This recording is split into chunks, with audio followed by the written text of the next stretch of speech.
افغان ولسمشر محمد اشرف غنی او د ملي روغې جوړې مشر عبدالله په آر کې سره وکتل.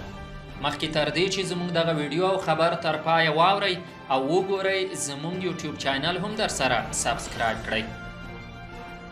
د افغانستان د ملي روغې جوړې مشر عبدالله تېره ورځ له ولسمشر غني سره په آر کې وکتل.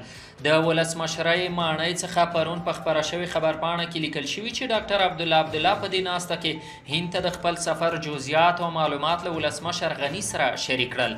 خبرپاڼه زیاتوي دواړو خواوو په ترسره شوې کتنه کې قطر هیواد ته د ولسمشر غني د سفر په تړاو هم خبرې وکړې. د سرچینې په وینا په شوې لیدنه کې دوحې ته د ولسمشر غني او دولتي پلاوي سفر له لاسته راوړنو ډک بلل شوی.